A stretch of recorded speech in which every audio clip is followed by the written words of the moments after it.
আপনি যদি সৌদি আরবে আল রাজি ব্যাঙ্ক অ্যাকাউন্ট ব্যবহার করে থাকেন, অর্থাৎ আপনার বেতন যদি আল রাজি ব্যাঙ্ক অ্যাকাউন্টের মাধ্যমে আসে, তাহলে আজকের ভিডিওটি আপনার জন্য খুবই গুরুত্বপূর্ণ। প্রিয় দর্শক, আমাদের একামার মেয়াদ শেষ হওয়ার সাথে সাথে কিন্তু আল রাজি ব্যাঙ্ক অ্যাকাউন্ট বন্ধ হয়ে যায়।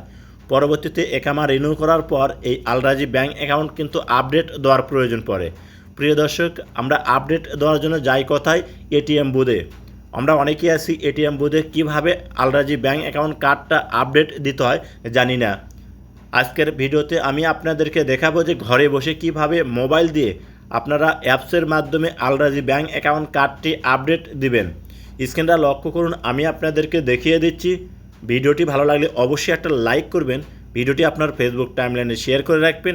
আপনার একটা শেয়ারে আপনার বন্ধুরা দেখে শিখতে পারবে যে মোবাইল দিয়ে কীভাবে ব্যাঙ্ক কার্ড আপডেট দিতে হয়। এখনও যারা পেজটা ফলো দেন নাই তারা অবশ্যই পেজটা ফলো দিবেন।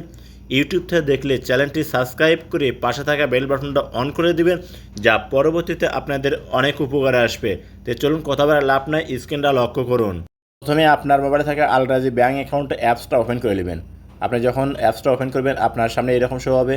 প্রথমে দেখুন এন্টার ইউর পাসওয়ার্ড, আপনাকে করতে হবে এন্টার পাসওয়ার্ড। এখানে আপনার যে আল রাজি ব্যাঙ্ক অ্যাকাউন্টের পাসওয়ার্ডটা আছে সেখানে এই পাসওয়ার্ডটা দিতে হবে। দেওয়ার পর করবেন কি এই লগ ইনে ক্লিক করে দেবেন। লগ ইনে ক্লিক করলে আপনার মোবাইলে একটা 4 ডিজিটের ওটিপি কোড আসবে। এই কোডটা আপনাকে করতে হবে। যখন কোডটা আসবে তখন দেখুন এলাউতে ক্লিক করলে কোডটা বসাতে হবে না। তারপরে দেখুন আপনার সামনে এইরকম শো করবে। এখান থেকে আপনাকে করতে হবে কি যে ওকে অপশন আছে, ওকে ক্লিক করতে হবে। যখন আপনি ওকে ক্লিক করবেন এইরকম শো হবে। আইডি এক্সপিরেশন ডেট আপনার নিচে দেখুন লেখা আছে হচ্ছে আপডেট। এখানে সম্পূর্ণ ডিটেলস দেওয়া আছে। তো করবেন কি আপনি এই আপডেটের উপর একটা ক্লিক করবেন। যখন আপনি আপডেটের উপর ক্লিক করবেন আপনার সামনে এইরকম শো হবে। এখান থেকে পুনরায় আপনাকে করতে হবে কি এই আপডেটের উপর ক্লিক করতে হবে। যখন আপনি আপডেটের উপর ক্লিক করবেন তখন একটু সার্চ হবে, আর সার্চ হওয়া পর্যন্ত আপনাকে একটু ওয়েট করতে হবে। এই যে দেখুন সার্চ হচ্ছে, ঠিক এই দেখুন সার্চ হওয়ার পর যখন আপনার আইডিটা আপডেট হয়ে যাবে তখন উপরে দেখুন গ্রিন টিক মার্ক চলে আসবে।